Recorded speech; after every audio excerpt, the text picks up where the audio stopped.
Good morning. কেমন আছো তোমরা সবাই? বলো, সবাই ভালো তো? সবাইকে স্বাগত ফিজিক্স দাদা চ্যানেলে। তোমরা অনেকেই বলছিলে যে ম্যাপ পয়েন্টিং এর ওয়ান শট, তো আজকে আমি নিয়ে চলে এসেছি তোমাদের জন্য ম্যাপ পয়েন্টিং এর ওয়ান শট। ঠিক আছে, তো প্রত্যেকে আজকে দেখে নাও আর একবার করে ছটপট ম্যাপ পয়েন্টিং গুলো, যাতে তোমাদের হচ্ছে, তোমরা তো প্র্যাকটিস করেছোই, তাও আর একবার দেখে নাও। যদি হচ্ছে তোমাদের কোনো ডাউটস থেকে থাকে তাহলে তোমাদের সেটা ক্লিয়ার হয়ে যাবে। প্রথম থেকে শেষ পর্যন্ত অবশ্যই ভিডিওটা দেখবে, ঠিক আছে? কোনো ডাউটস থাকলে সেটা অবশ্যই কমেন্টের মাধ্যমে জানাবে, ঠিক আছে? দেখো, তো প্রথমে যেটা রয়েছে অবস্থান ও প্রশাসনিক বিভাগ, ভারতের প্রশাসনিক কেন্দ্র বা জনঘনত্বপূর্ণ কেন্দ্রশাসিত অঞ্চল যদি বলে তোমাদের ক্ষেত্রে, তাহলে সেটা কি বলবে? মানে যদি এই কথাটা বলে যে ভারতের প্রশাসনিক কেন্দ্র বা জনঘনত্বপূর্ণ কেন্দ্রশাসিত অঞ্চল, আগে ভালো করে পড়বে যে কি চেয়েছে, ঠিক আছে? তাহলে সেক্ষেত্রে সেটা কি হবে বলো তো? দিল্লি হবে। সেটা কি হবে বলো তো? দিল্লি। তো এখানটায় আমরা কোনটা করব? দিল্লি। এখানটায় দিয়ে পয়েন্ট করে দিব, ঠিক আছে? দিল্লি। এবার দেখো ভারতের উত্তরতম বিন্দু, ভারতের উত্তরতম বিন্দু কোনটা? কি হবে বলো? ভারতের উত্তরতম বিন্দু কোনটা? মূল ভূখণ্ডের উত্তরতম বিন্দু। তো সেক্ষেত্রে আমরা এখানটায় পয়েন্ট আউট করব। এবার বলেছে দেখো মূল ভূখণ্ডে দক্ষিণতম বিন্দু, এখানে কিন্তু বলে দিয়েছে ভালো করে পড়বে যে কি চেয়েছে, মূল ভূখণ্ডের দক্ষিণতম বিন্দু চেয়েছে না দক্ষিণতম বিন্দু। যদি দক্ষিণতম বিন্দু দেয় সেক্ষেত্রে কিন্তু সেটা আলাদা হবে। মূল ভূখণ্ডে যদি দক্ষিণতম বিন্দু দিয়ে থাকে তাহলে সেটা কি হবে? কন্যাকুমারী। এখানে আমরা এখানটা পয়েন্ট আউটটা করব। এবার ভারতের দক্ষিণতম বিন্দু যদি বলে সেক্ষেত্রে আমরা এখানটায় করব ইন্দিরা পয়েন্ট। উত্তরতম বিন্দু কি? ইন্দিরা কল, তাই তো? ভারতের ক্ষুদ্রতম রাজ্য, দেখো এখানে দুবার রিপিট হয়ে গেছে, যাই হোক। ভারতের ক্ষুদ্রতম রাজ্য বা আয়তনে ক্ষুদ্রতম রাজ্য কোনটা হবে? গোয়া। রাজ্য বলেছে কিন্তু কেন্দ্রশাসিত অঞ্চল নয়, ঠিক আছে? ভালো করে পড়বে আগে। ভারতের ক্ষুদ্রতম হচ্ছে রাজ্য কোনটা? গোয়া। সেক্ষেত্রে আমরা এখানটা লিখবো। তাহলে ভারতের ক্ষুদ্রতম রাজ্য বললে কোনটা লিখবো? গোয়া, ঠিক আছে? আচ্ছা, আর একটা ছুটে গেছে এখানে, দেখো 10 ডিগ্রি চ্যানেল। 10 ডিগ্রি চ্যানেল কোথায় রয়েছে? এই যে আন্দামান দ্বীপপুঞ্জ আর নিকোবর দ্বীপপুঞ্জের ঠিক মাঝ বরাবর, ঠিক আছে? বলো তো এখানে 10 ডিগ্রি চ্যানেলটা গেছে, বুঝতে পারলাম? আন্দামান দ্বীপপুঞ্জ আর নিকোবর দ্বীপপুঞ্জের ঠিক মাঝ বরাবর গেছে 10 ডিগ্রি চ্যানেল, কচ্ছ উপসাগর এই জায়গাটা।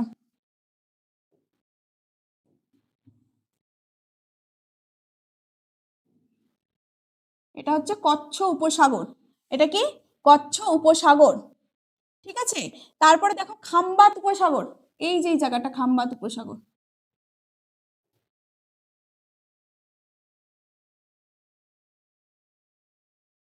এটা হচ্ছে খাম্বাত উপসাগর। তারপরে বলেছে মান্নার উপসাগর, এই জায়গাটা হয়, হ্যাঁ?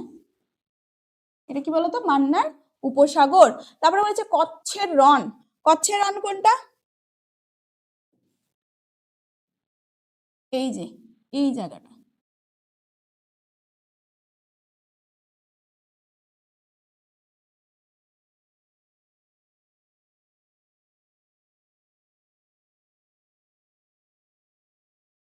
এই জায়গাটা কি বলতো? মেইনলি হচ্ছে কচ্ছের রণ, ঠিক আছে? তারপরে দেখো বলেছে আয়তনে ভারতের ক্ষুদ্রতম রাজ্য, সেটা তো আমি বলে দিলাম, গোয়া। ভারতের অর্থনৈতিক শহর, ভারতের অর্থনৈতিক শহর কোনটা হবে বলতো? ভারতের অর্থনৈতিক শহর হবে হচ্ছে মুম্বাই, এই জায়গাটাতে রয়েছে, তাই তো? আমি নাম্বারগুলো দিয়ে দিই, তাহলে তোমাদের হচ্ছে বুঝতে সুবিধা হবে।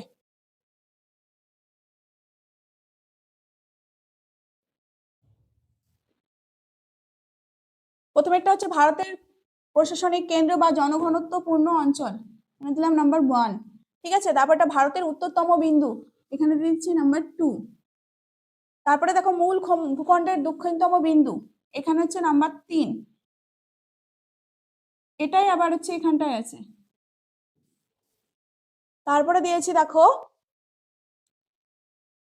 হ্যাঁ 10 ডিগ্রি চ্যানেল। 10 ডিগ্রি চ্যানেল কোনটা? এইটা। তাহলে এখানটা দেবো নাম্বার 4, ঠিক আছে? আয়তনে ভারতের ক্ষুদ্রতম রাজ্য গোয়া, তাহলে এখানটায় দিব হচ্ছে নাম্বার 5। আর হচ্ছে এটা কি কচ্ছ উপসাগর,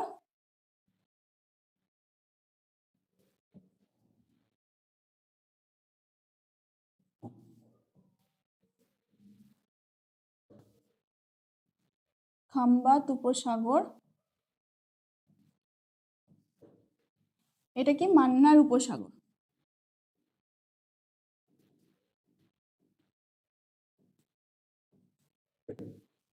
বুঝে গেল? তাহলে ক্লিয়ার প্রত্যেকের? এবার দেখো পরবর্তীতে ভূপ্রাকৃতিক বিভাগ। ভূপ্রাকৃতিক বিভাগগুলো খুবই কিন্তু ইম্পর্টেন্ট, এগুলো প্রত্যেকবারই হচ্ছে তোমাদের কি দিয়ে দেয় কিন্তু ম্যাপ পয়েন্টিং এ। হ্যাঁ, তো সেটা একটু প্রত্যেকে বুঝে করবে। প্রথমে যেটা রয়েছে কারাকোরাম পর্বত, এই যে দেখো প্রত্যেকে খাজগুলো মনে রাখবে বা ম্যাপ প্র্যাকটিস করবে, বারবার প্র্যাকটিস করবে, তবে কিন্তু তোমাদের ম্যাপ পয়েন্টিংটা আয়ত্তে আসবে। ঠিক আছে, 10 নাম্বার আছে, 10 নাম্বার কিন্তু অনেকটাই। ঠিক আছে, এই যে এই যে এই জায়গাটা, এটা হচ্ছে কি বলতো কারাকোরাম পর্বত। ঠিক আছে, এই জায়গাটাই আছে হচ্ছে কি বলতো কারাকোরাম পর্বতের সর্বোচ্চ শৃঙ্গ কি K2। ঠিক আছে, তার ঠিক নিচেই রয়েছে কি বলতো পীর পাঞ্জাল। এখানে কি রয়েছে পীর পাঞ্জাল। শিবালিক কোথায়? এটা হচ্ছে কি বলতো শিবালিক। এটা কি শিবালিক। এই যে রাজস্থান রয়েছে, রাজস্থানের ঠিক সামনাসামনি রয়েছে এখানটায় কি বলতো আরাবল্লী পর্বত। এখানে কি রয়েছে আরাবল্লী পর্বত। তারপরে মেঘালয় মালভূমি, তো বুঝতেই পারছো এই অঞ্চলটাকে বলছে মেঘালয় মালভূমি, ছোটনাগপুর মালভূমি, এই অঞ্চলটাকে আমরা বলবো প্রধানত।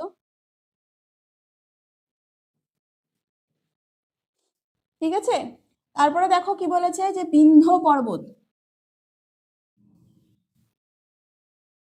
তার ঠিক নিচে কি রয়েছে সাতপুরা পর্বত। বিন্ধ্য পর্বত, সাতপুরা পর্বত। ক্লিয়ার?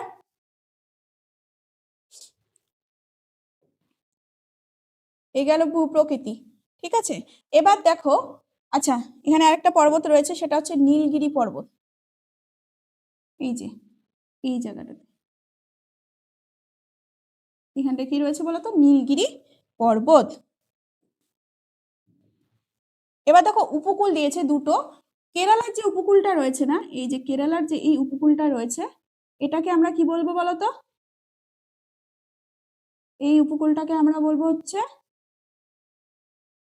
এই উপকূলটার নাম হচ্ছে কি বলতো মালাবার উপকূল। এই উপকূলটার নাম কি মালাবার উপকূল।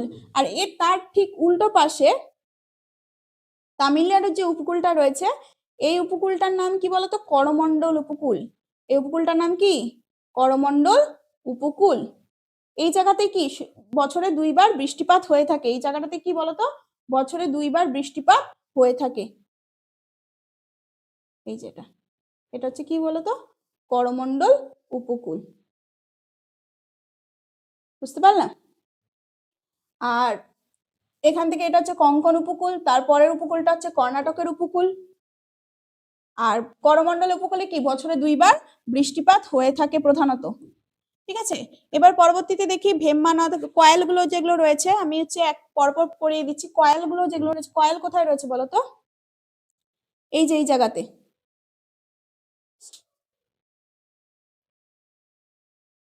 ভেম্বানাথ কয়েলটা আমি এখানে দেখিয়ে দিচ্ছি। এই যে এখানে খাঁজটা রয়েছে না, এইটা হচ্ছে ভেম্বানাথ কয়েল। ঠিক আছে, এই খাঁজটাতে রয়েছে হচ্ছে কি বলতো এখানটা এই খাঁজটাতে যে খাঁজটা যে রয়েছে এখানেই রয়েছে হচ্ছে ভেম্বানাথ কয়েল। তার ঠিক নিচে রয়েছে এই জায়গাটাতে রয়েছে হচ্ছে অষ্টমুদি কয়েল। এখানে কি রয়েছে ভেম্বানাথ কয়েল, আর এটা কি হচ্ছে বলতো অষ্টমুদি কয়েল। এখানটায় রয়েছে ঠিক এই জায়গাটাতে রয়েছে কি বলতো হচ্ছে লোকটাক হ্রদ। কি লোকটাক হ্রদ। এই যে খাঁজটা রয়েছে, এই খাঁজটা এখানে রয়েছে প্যাংগং হ্রদ, ভারতের উচ্চতম লবণাক্ত হ্রদ প্যাংগং হ্রদ। রাজস্থানে ঠিক এখানটায় কি ভারতের বৃহত্তম কি লবণাক্ত জলের হ্রদ রয়েছে সম্বর হ্রদ। ভারতের বৃহত্তম লবণাক্ত জলের হ্রদ কি রয়েছে সম্বর হ্রদ। চিল্কা হ্রদ তো প্রত্যেকেই পারবে, এটা হচ্ছে কি চিল্কা হ্রদ। তারপরটা এই যে এখানে খাসটা রয়েছে, এখানটা কি রয়েছে বলো তো? পুলিকট হ্রদ রয়েছে। এখানে কি রয়েছে? সরি, কলেরু হ্রদ। এই হ্রদটার নাম কি? কলেরু হ্রদ। পুলিকট হ্রদ রয়েছে এই নিচে এই জায়গাতে, এরকম একটা জায়গায় রয়েছে হচ্ছে পুলিকট হ্রদ। বুঝতে পারলাম? তোমাদের খালি জাস্ট জানিয়ে দেওয়া, ঠিক আছে? বা দেখে নাও, এটা দেখলে হচ্ছে তোমাদের জিনিসগুলো মনে পড়ে যাবে, ঠিক আছে? নিজেরা তো প্র্যাকটিস করবেই। তারপরে হচ্ছে এখানটা কি বলেছে দেখো, নর্মদা পশ্চিম বাহিনী নদী, চিল্কা হ্রদ, প্যাংগং হ্রদ। এবার নর্মদা, এখানে দেখো আমি দুটো বলে দিচ্ছি তোমাদের, তোমরা ইজিলি পেরে যাবে জিনিসটা। তাহলে এই যে এখানটায় এই যে একটা খাজ রয়েছে না, এই খাজ বরাবর যাবে হচ্ছে কি বলতো? নর্মদা নদী। আর নিচে যে আর একটা খাজ রয়েছে এখানটায়, তার নিচটাতে যাবে হচ্ছে তাপ্তি নদী। ঠিক আছে, বোঝা গেল? তারপরে হচ্ছে দেখো এখানে দিয়েছে মহানদী। মহানদী কোনটাতে উঠবো? এই যে দেখো চিল্কা হ্রদের উপরে এই যে খাজটা রয়েছে এইখানটায়, এদিক দিয়ে কি মহানদী বয়ে গেছে। এই যে খাজটা, উপরের খাজটা, এটা দিয়ে হচ্ছে কি গোদাবরী। বুঝতে পারলা? তার নিচের খাজটা হচ্ছে কি কৃষ্ণা। তার নিচের খাজটা কি কৃষ্ণা। এটা কি মহানদী, গোদাবরী, কৃষ্ণা। এই যে নিচে এই যে খাজটা,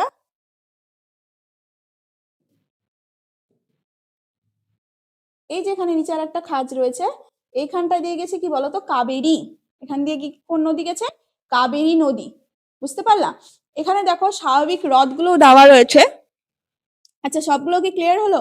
দেখো কারাকোরাম পর্বত, পীরপাঞ্জাল, শিবালিক পর্বত, আরাবল্লী পর্বত, মেঘালয় মালভূমি, ছোটনাগপুর মালভূমি, বিন্ধ্য পর্বত, সাতপুরা। এখানে যদি আমি নাম্বারিংও করতে যাই বা লিখতেও যাও তো জিনিসটা অনেকটা কেওয়াস হয়ে যাবে, বাজে লাগবে দেখতে।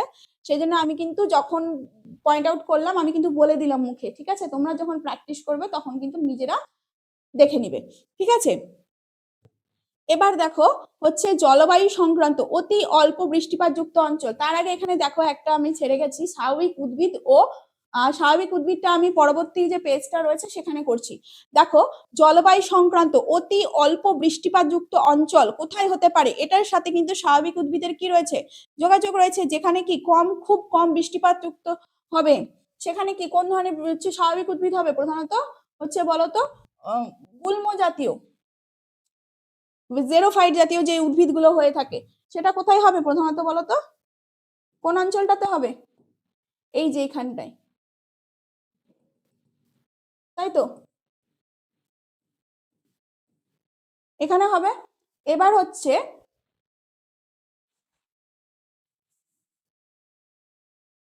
আগেরটা দেখো, ম্যানগ্রোভ অরণ্য, চিরহরিত অরণ্য, এগুলো বলেছে। ম্যানগ্রোভ অরণ্য দুইবার দেওয়া আছে, যাই হোক।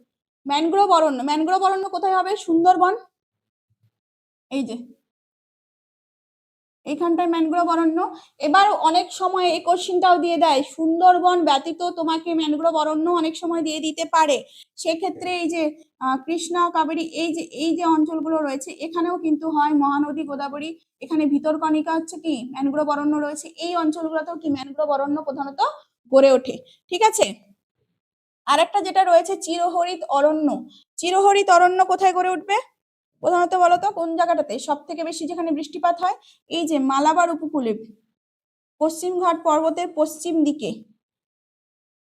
এইখানটাই চিরহরিত অরণ্য গড়ে উঠছে। আবার কি বলতো? এই যে এই জায়গাটাতে, এখানে কি সব থেকে বেশি বৃষ্টিপাত যুক্ত অঞ্চল। এই যে এটার সাথে হয়ে যাচ্ছে। অত্যাধিক বৃষ্টিপাত যুক্ত অঞ্চল কোনটা হবে? উত্তর পূর্ব ভারতের এই অঞ্চলটা হবে, ঠিক আছে? আর চিরহরিত অরণ্য এই জায়গাটাও আমরা দেখাবো। দাক্ষিণাত্য মালভূমির বৃষ্টির ছায়া অঞ্চল কোনটা হবে? এই যে অপর পাশটা দেখো, যেই জায়গাটা বৃষ্টি হচ্ছে তার অপর পাশে কি হবে? বৃষ্টির ছায়া অঞ্চল গড়ে উঠবে। বুঝতে পারলা? বিষয়টা ক্লিয়ার হলো? এবার দেখো আগেরটাতে কোনটা ছাড়া গেছে? হ্যাঁ, সরলবর্গীয় উদ্ভিদ। সরলবর্গীয় উদ্ভিদ কোথায় হতে পারে কি মনে হয়? কোন অঞ্চলটাতে হতে সরলবর্গীয় উদ্ভিদ? এই যে পাহাড়ি অঞ্চলগুলোতে, উচ্চ পার্বত্য অঞ্চলে, এই জায়গাগুলোতে প্রধানত কি হতে পারে? সরলবর্গীয় উদ্ভিদ হতে পারে। এই জায়গাগুলো দেখাবো। বুঝতে পারলা? বিষয়টা ক্লিয়ার হলো? এবার দেখো এখানটায় দাক্ষিণাত্য মালভূমির বৃষ্টির ছায়া অঞ্চল হলো খরাপ্রবণ অঞ্চল। খরাপ্রবণ অঞ্চল কোনটা দেখাবো আমরা? এই জায়গাটা দেখাবো। তাই তো, খরাপ্রবণ অঞ্চল এই জায়গাটায় দেখাবো। অত্যাধিক বৃষ্টিপাতযুক্ত অঞ্চল তো বলেই দিলাম এটা, বা অতি অল্প বৃষ্টিপাতযুক্ত অঞ্চল যদি বলে তাহলে কি হবে, কোন জায়গাটা হবে, একদম এই জায়গাটা মরুস্থলী, যেখানে সব থেকে বেশি কম বৃষ্টিপাত হয়ে থাকে। বুঝতে পারলে, 25 সেন্টিমিটারও কম বৃষ্টিপাত হয়ে থাকে। এবার পরবর্তী দেখো মৃত্তিকা, পলি মৃত্তিকা অঞ্চল প্রত্যেকেই পারবে। আমাদের যে গাঙ্গেয় সমভূমি অঞ্চলটা রয়েছে, এই যে উত্তরপ্রদেশ থেকে এই যে এই অঞ্চলটা পশ্চিমবঙ্গ পর্যন্ত, এটা কি গাঙ্গেয় সমভূমি অঞ্চল। বুঝতে পারলা, মরু মৃত্তিকা কোথায় দেখা হয় দেখতে পাবো, এই যে জায়গাটাতে, এটা হচ্ছে মরু মৃত্তিকা অঞ্চল। লোহিত মৃত্তিকা, দেখো লোহিত মৃত্তিকা হচ্ছে এই জায়গাটা,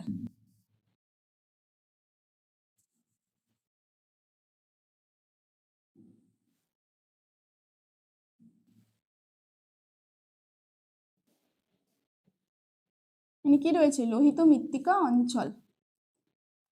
ঠিক আছে, পূর্ব ভারতের ল্যাটেরাইট মৃত্তিকা অঞ্চল বলছে। পূর্ব ভারতের কি ল্যাটেরাইট মৃত্তিকা অঞ্চল, কোনটা হবে, কোন অঞ্চলটা হবে বলতো, এই যে পুরুলিয়া বাঁকুড়া এই যে অঞ্চলটা রয়েছে না, এই জায়গাটা হচ্ছে পূর্ব ভারতের ল্যাটেরাইট মৃত্তিকা অঞ্চল। আবার হচ্ছে কি বলতো, কেরালার উপকূলেও কি দেখা যায়, ল্যাটেরাইট মৃত্তিকা অঞ্চল দেখা যায়। আরেকটা যেটা হচ্ছে মেইন, তোমাদের অনেক পরীক্ষায় এসেছে, এটা আসতেও পারে, কৃষ্ণ মৃত্তিকা অঞ্চল বা রেগুর মৃত্তিকা অঞ্চল কোথায় দেখা যায়, এই যে জায়গাটা,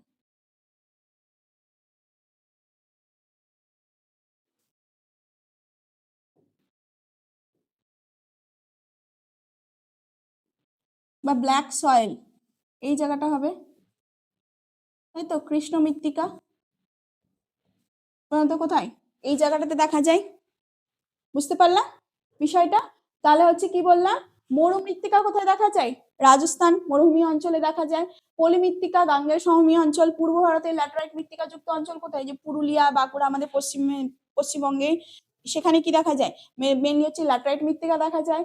তারপরে হচ্ছে এই যে দাক্ষিণাত্য মরুভূমির মাঝ বরাবর কি দেখা যায় বলতো, লোহিত মৃত্তিকা। আর ব্ল্যাক সয়েল মহারাষ্ট্র গুজরাটের কিছু পার্টে কি দেখা যায়, রেগুর মৃত্তিকা। ঠিক আছে, এবার দেখো কৃষি, কৃষি উৎপাদক অঞ্চলগুলো আমাদেরকে দেখতে হবে। উত্তর ভারতের একটি গম উৎপাদক অঞ্চল, উত্তর ভারতের গম উৎপাদক অঞ্চল কোন জায়গাগুলো দেখাবো আমরা বলতো, উত্তর ভারতের গম উৎপাদক অঞ্চল কোন জায়গাটা দেখাবো, এই যে পাঞ্জাব হরিয়ানা এই যে জায়গাগুলো, হ্যাঁ এই জায়গাগুলোতে মেইনলি হচ্ছে কি সব থেকে বেশি গম উৎপাদিত হয়ে থাকে। উত্তরপ্রদেশে হয়ে থাকে, কিন্তু উত্তরপ্রদেশ আমরা দেখালাম না, তার একটা কারণ আছে। এখানে মানে ম্যাপ অনুযায়ী, ম্যাপে দেখো এখানে কি বলছে, উত্তর ভারতের একটি ইক্ষু উৎপাদক অঞ্চল। প্রত্যেকে জানা হচ্ছে কি ভারতের ইক্ষু রাজধানী কোনটাকে বলা হয়ে থাকে, উত্তরপ্রদেশ, উত্তরপ্রদেশ হবে। চা উৎপাদক অঞ্চল যদি বলা হয় তাহলে উত্তর পূর্ব ভারতে এই যে অঞ্চলগুলো দেখিয়ে দিবে, তারপরে কেরালার এই সাইডগুলো দেখিয়ে দিতে পারবে। এবার দেখো চা গবেষণা কেন্দ্র জোরহাট, আসামের জোরহাটে রয়েছে হচ্ছে কি চা গবেষণা কেন্দ্র। ঠিক আছে, এই জায়গাটা। তারপরে দেখো তুলা উৎপাদক অঞ্চল, তুলা প্রধানত কোথায় উৎপাদিত হয়ে থাকে সব থেকে বেশি বলতো, এই যে এই জায়গাটা, এখানে সব থেকে বেশি তুলা উৎপাদিত হয়ে থাকে। তারপরে দক্ষিণ ভারতের কফি উৎপাদক অঞ্চল, কফি কোথায় উৎপাদিত হয় দক্ষিণ ভারতে, এই যে জায়গাটাতে।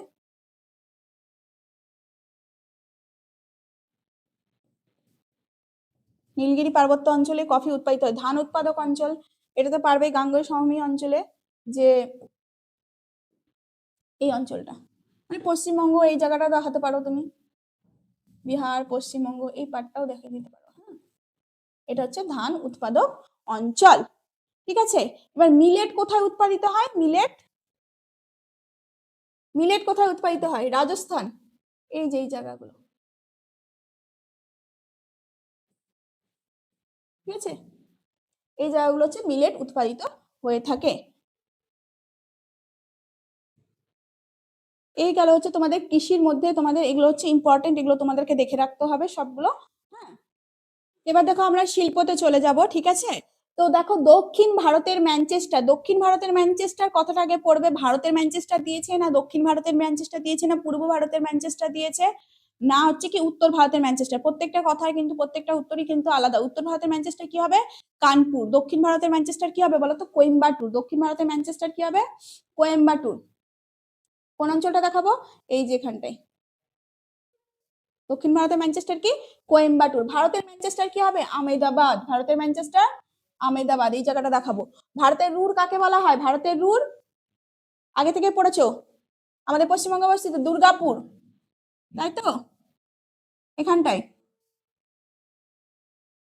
এবার দেখো, যে বলেছে একটি মোটর গাড়ি নির্মাণ কেন্দ্র বা একটি ভারী ইঞ্জিনিয়ারিং শিল্প কেন্দ্র যাই বলুক সেটা কি করবে বলো তো? চিত্তরঞ্জন। এই জায়গাটা দেখিয়ে দিবে।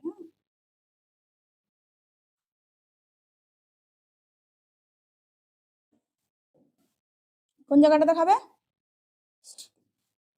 এই যে জায়গাটা।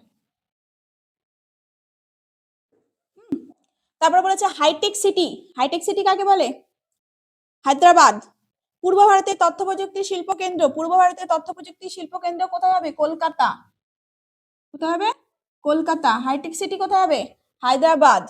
পূর্ব ভারতের তথ্য প্রযুক্তি, পূর্ব ভারতের রেল ইঞ্জিন শিল্প কেন্দ্র, এটাও কি হবে? চিত্তরঞ্জন। ঠিক আছে। এবার পরবর্তী দেখো, যে জনসংখ্যা ও জনবসতি, জনসংখ্যা আর জনবসতি, ঠিক আছে, সর্বাধিক জনঘনত্বপূর্ণ রাজ্য, রাজ্য বলেছে সর্বাধিক, সব থেকে বেশি জনঘনত্ব কোথায় রয়েছে? প্রত্যেকে জানো? বিহার। কোথায় রয়েছে? বিহার। এই জায়গাটা দেখিয়ে দেব। ঠিক আছে। এবার সর্বনিম্ন জনঘনত্বপূর্ণ কেন্দ্র শাসিত অঞ্চল, সর্বনিম্ন জনঘনত্বপূর্ণ লাদাখ। এই জায়গাটা দেখাতে পারো। পূর্ব ভারতের প্রথম ওয়াইফাই শহর, ভারতের প্রথম ওয়াইফাই শহর কোথায় হবে বলতো? কলকাতা। ভারতের প্রথম ওয়াইফাই শহর কোথায় হবে? কলকাতা। ঠিক আছে। পূর্ব ভারতের একটি মহানগর, এটাও কি হবে? কলকাতা। একটাই উত্তর হবে। পশ্চিম ভারতের একটি মহানগর কি হবে? মুম্বাই। পশ্চিম ভারতের মহানগর কি হবে? মুম্বাই। সিলিকন ভ্যালি বা তথ্য প্রযুক্তি শিল্পের রাজধানী কি হবে? ব্যাঙ্গালোর। সব থেকে কম জনসংখ্যা বিশিষ্ট রাজ্য, সব থেকে কম জনসংখ্যা বিশিষ্ট রাজ্য, সব থেকে কম জনসংখ্যা কোন রাজ্যে রয়েছে? সিকিম। এই জায়গাটা আমরা দেখিয়ে দেবো। আর যদি জনঘনত্ব বলতো সেক্ষেত্রে অরুণাচল প্রদেশ হতো। হ্যাঁ, এই সাইডটা। এবার দেখো পরবর্তীতে পরিবহন ও যোগাযোগ ব্যবস্থা, এখান থেকে কিন্তু প্রচুর কোশ্চিন আসে প্রত্যেকবার। ম্যাপ পয়েন্টিং এ প্রত্যেকবারই থাকে। এখান থেকে একটু দেখে নিবে ভালো করে। হ্যাঁ, এই জায়গাগুলো একটু ভালো করে দেখবে।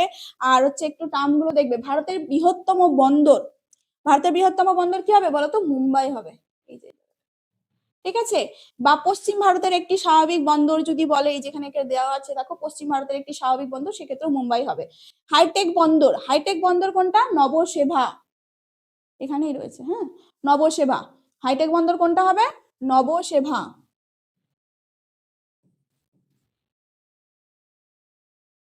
আর এটা মুম্বাই। তারপরে দেখো, পূর্ব ভারতের কৃত্রিম পোতাশ্রয় যুক্ত বন্দর, কলকাতা বন্দর হচ্ছে কি বলতো? কৃত্রিম পোতাশ্রয় যুক্ত একটি বন্দর। কলকাতা বন্দর, হলদিয়া বন্দর, এগুলো সব কি কৃত্রিম বন্দর। হ্যাঁ। তারপর পূর্ব উপকূলের একটি স্বাভাবিক বন্দর, পূর্ব উপকূলের স্বাভাবিক বন্দর কি বলতো? বিশাখাপত্তনম।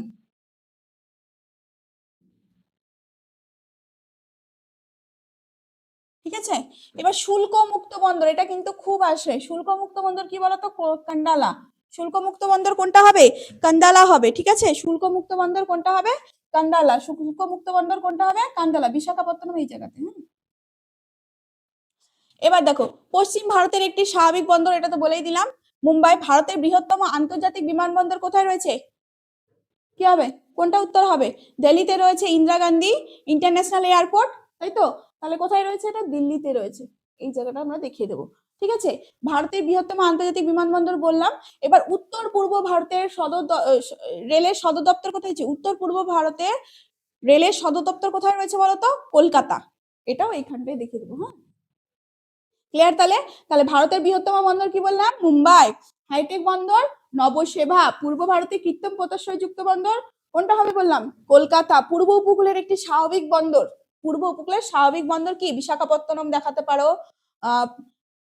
তারপর হচ্ছে শুল্ক মুক্ত বন্দর কি বললাম? কান্দালা। পশ্চিম ভারতের একটি স্বাভাবিক বন্দর, পশ্চিম ভারত কোনটা? এই সাইডটা।